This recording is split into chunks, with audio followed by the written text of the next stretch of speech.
Meus companheiros de viagem, anda tudo de um lado para o outro nas campanhas e nós ainda aqui no Porto Santo, neste paraíso onde a beleza da praia se conjuga com a excelência gastronómica.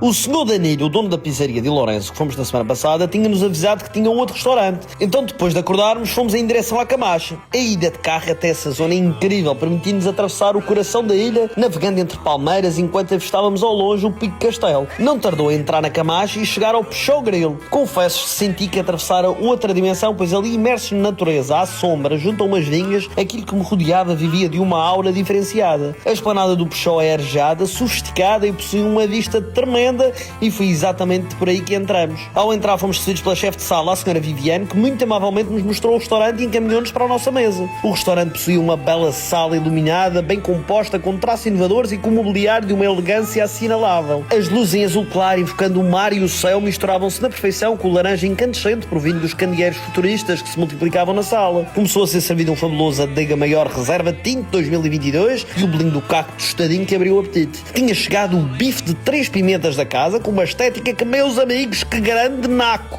Simultaneamente chegavam após a batatinha frita caseira e a saladinha e a grandíssima picanha com abacaxi, feijão preto, farofa e arroz. Quando pensávamos que já tinha chegado tudo, vieram mais 2 protagonistas deste nosso almoço. As pratas da casa, os nacos de atum em cubo com batata doce e o pernil assado com batatinha salteada. Começamos pelo bife com molho de 3 pimentas. Aquela carne suculenta e aquele molhinho era apetitoso até dizer basta. Assim que cortei aquela carne de terra misturada com molhinho, coloquei na minha boca, fui abençoado. Em seguida quis regar a pequena com o molhinho que a acompanhava e prová-lo, e posso dizer-vos que a malta do Peixó Grilo sabe como se grelha um pedaço de céu daqueles. Maravilhoso. E a combinação com o abacaxi, a farofa deliciosa e o feijãozinho preto era um golpe à Salvador da Bahia. Que beleza! Quanto aos nacos de atum que pairavam sobre a batata doce, posso deixar-vos claro que foi uma inesperada surpresa. A fusão da cebola e daquele mágico atum era uma loucura de sabores. Por último, faltava experimentar o pernil de porco com batatinha salteada que preenchia aquele prato até não poder mais. E é assim que se serve, que dose! O sabor condizia com o tamanho do prato e era uma valente explosão para o palato. O molho que o temperava era de um toque quase divino e a mistura com a batatinha deu cabo de nós. Há sem dúvida muita qualidade no Peixó Grilo. Siga JM! Agradecemos ao Sr. Danilo por mais uma experiência incrível e damos-lhe os parabéns, quer pelo Peixó Grilo,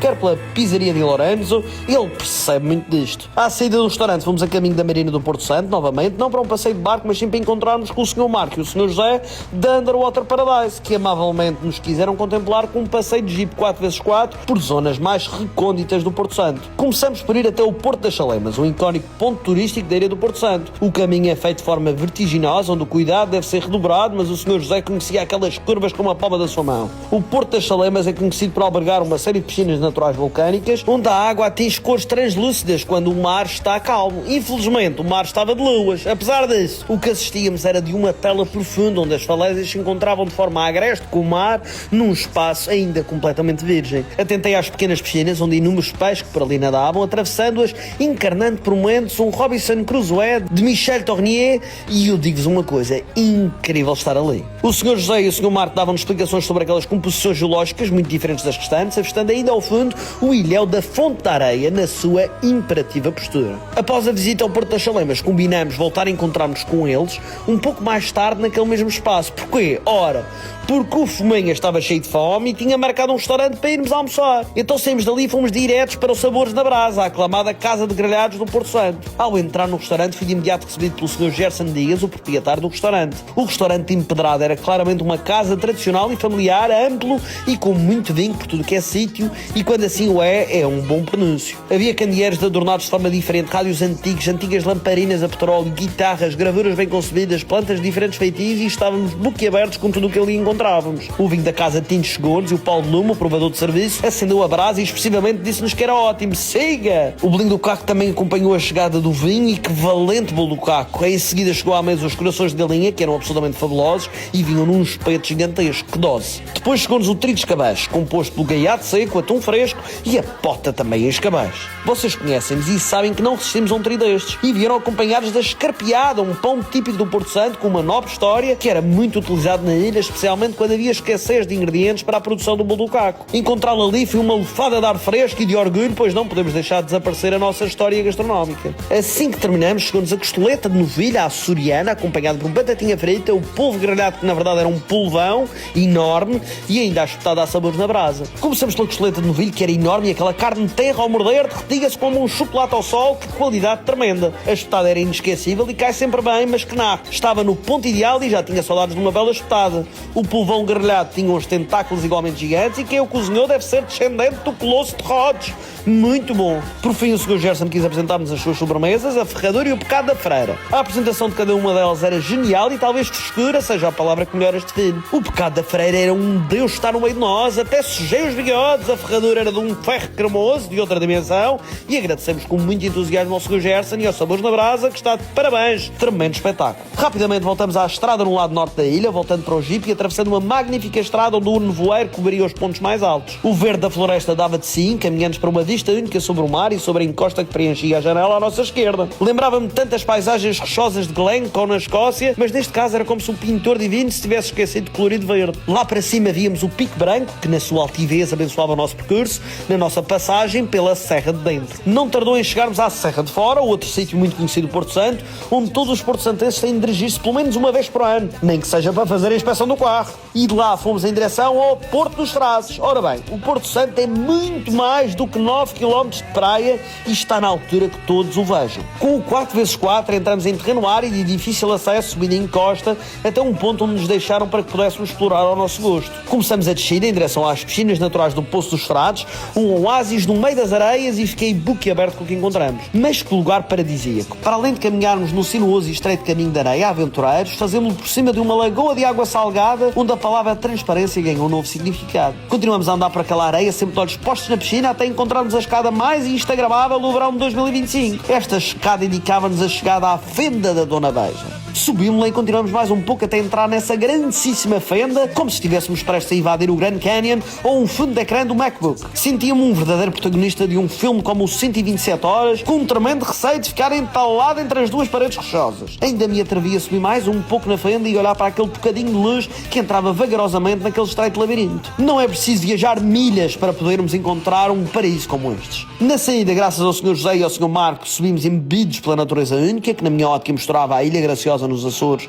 com Lanzarote em Canárias, sendo portanto um tremendo exemplo da Macaronésia, com cactos, muros empedrados, dragoeiros e palmeiras, sol e vento, um verdadeiro paraíso. Para finalizar o passeio observamos toda a encosta do Porto Santo, com os 3 moinhos da Portela com um pano de fundo. Um verdadeiro sonho excepcional. Agradecemos ao Sr. José e ao Sr. Marco da Underwater Paradise por tudo. Saímos daquela maravilhosa experiência e íamos a caminho de outra, no complexo de ténis e pádel do Porto Santo, graças ao Paulo Lume, que queria muito mostrar os seus dotes com aquela raquete. Ao chegar ao espaço podemos verificar que todo ele no seu exterior é convidativo à entrada e acabamos por entrar pelo Corte Social Club, um restaurante e bar dentro do próprio complexo. Ora, que bela ideia! Jogamos um bocado e depois pescamos qualquer coisa. Assim sim, disse o Fumanhas. Claro, alguma vez ele ia praticar desporto, só se fosse o levantamento de canecas ou o ténis de sobremesa. Conhecemos de imediato o Sr. Henrique, um dos responsáveis pelo projeto. Primeiramente explicou-nos sobre o funcionamento do complexo desportivo, onde é possível reservar campos, alugar raquetes e bolas e onde existe o Corte Social Club, conhecido pela sua oferta gastronómica, quer ao almoço, onde é possível encontrar snacks inovadores, quer ao jantar, onde o menu é mais alargado. Não resisti em solicitar umas raquetes e umas bolas e desafiar o Paulo de Lume para um duelo de ténis. Pedi primeiramente ao Sr. Henrique que me desse umas dicas, visto eu ser uma nódoa neste tipo de esportes, e a tensão acentuava-se, e assim que peguei a primeira bola para abrir o jogo, bati com a bola e zás! Péssimo serviço. Tem de ser na diagonal, não é em frente, ao menos para a sua rede. Repeti e ainda fui pior. O Paulo de Lume ganhou logo um ponto sem tocar na raquete e a seguir abriu ele e bem, e a minha resposta foi mais feroz. Depois de um ping-pong assertivo, dei-lhe uma raquetada valente com a bola a cair na linha. Depois levei um malhão. E nem Federer, nem Nadal, nem Alcaraz poderiam ajudar-me. Eu devia estar em Alcatraz do ténis e ser proibido de jogar este jogo. Em seguida fomos até ao clube novamente para trocar as raquetes para as de pádel.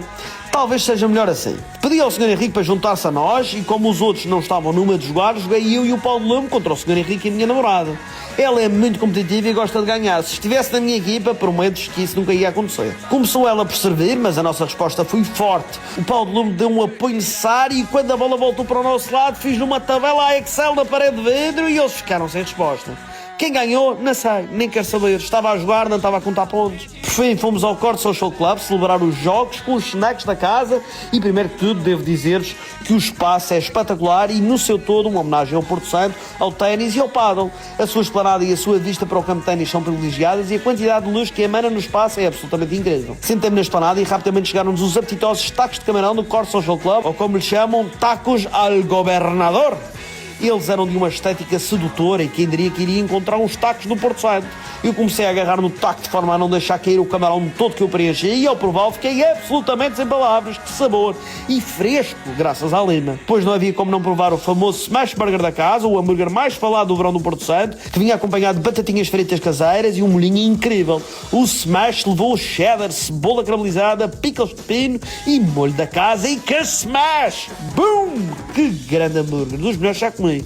E não parava de dentar aquela maravilha. Isto assim é que é uma ractada. Agradeci ao Sr. Henrique e desejei-lhes a maior sorte do mundo. Saímos do complexo de ténis e de pádel do Porto Santo, já tínhamos destino traçado e íamos voltar ao sítio onde começamos a nossa reportagem, à Camacha. No coração da Camacha existe uma casa que é uma autêntica casa de sabores, a Casa de Chá Rafaela. Mas não uma casa qualquer, uma casa repleta de vida, de memórias, de sonhos, de cor e tradição e bebe da energia de quem lá habita. Fomos imediatamente recebidos pela Rafaela e pelos seus colaboradores que muito amavelmente nos quiseram explicar um pouco sobre a origem do restaurante e dar-nos as suas sugestões para a nossa degustação de hoje. Como sempre, tomamos o nosso tempo a reparar nos detalhes do espaço, reparando nas imensas plantas que cobriam o restaurante, nas peças de tapeçaria, no chão e mosaicos, nas estantes, nos armários, nos candeeiros e nas plantas verticais, estando completamente surpreendidos pelo que ali encontrávamos. A esplanada do restaurante é também agradável à vista, onde se ouve um chilrear dos pássaros, os únicos interlocutores naquele silêncio que se ouvia. E ao fundo, o pico da Ana Ferreira a transportar aquela tela para outra dimensão. Na mesa, primeiramente chegaram os chumos de ananás com lima e de frutos vermelhos, ambos naturais, feitos na hora e quis ficar com o de ananás.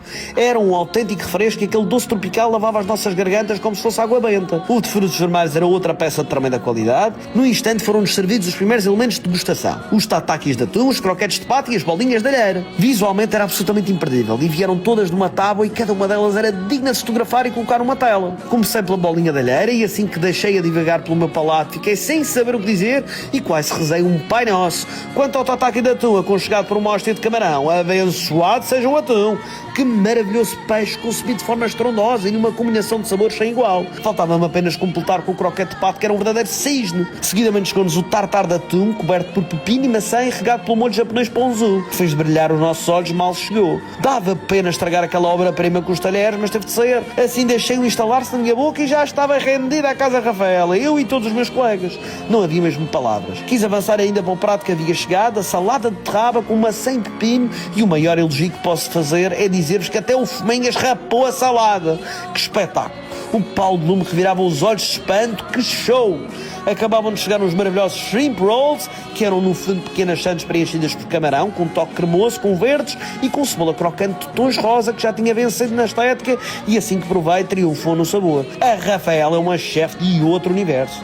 Sem estarmos à espera e enquanto elogiávamos a própria saída da cozinha, veio entregar-nos em mãos as tortilhas de camarão e de barriga de porco. Como todos os outros pratos, a harmonia de cores que compunha aquele empratamento era de louvar e o aroma era inesquecível. Enrolei a tortilha, tornando-a praticamente num burrito e provei cada uma delas e, meus senhores, que requinte, que fusão, que elevação de paladar. Chegou-nos ainda a famosa Sandes de Rabo de Boi, uma das mais aclamadas da casa, e mal podia esperar para o Rabo de Boi conhecer a sua nova casa e ao prová-lo o meu veredicto estava dado. Soberbo! Quando pensei que já tinha visto tudo, chegaram-nos as sobremesas, que não são o fim, como quem se despede, são a âncora que nos vence e nos prende àquele mar de sabores sem perdão. Eis que aterraram na mesa, uma a uma, a pantera cor-de-rosa, a delícia de pistache e a sobremesa de pistache e flor de laranjeira e ainda a tarte de requeijão.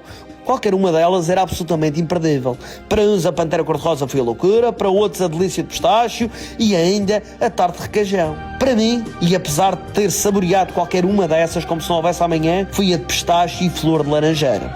Dei por mim a lembrar-me da minha infância, a correr em casa da minha avó, dei por mim a navegar em sonhos, dei por mim a lembrar-me de um sabor do qual sei que nunca provei, apenas o cheirei e fiquei emocionado ao experimentar uma sobremesa e já comi muitas sobremesas na vida e tal nunca me tinha acontecido. A chefe Rafael e os seus colaboradores estão de parabéns e eu e toda a equipa fizemos uma vénia pelo que experimentamos. É sem dúvida uma experiência a repetir tanto quanto possível e foi assim que nos despedimos, com tristeza e abandonar, mas com alegria por saber que em breve vamos voltar. E assim acabou mais uma etapa da Estrada Regional. Para a semana prometo escultura, adrenalina, mergulhos e, claro, a boa gastronomia de sempre, com os comilhões do costume no Porto Santo, para a última reportagem na ilha. Siga JM, até para a semana! Do Funchal ao Caniçal, Porto da Cruz a Santa Cruz, São Vicente até ficar dormente, a jornada começa e não se sente. Vamos pela ilha com poncha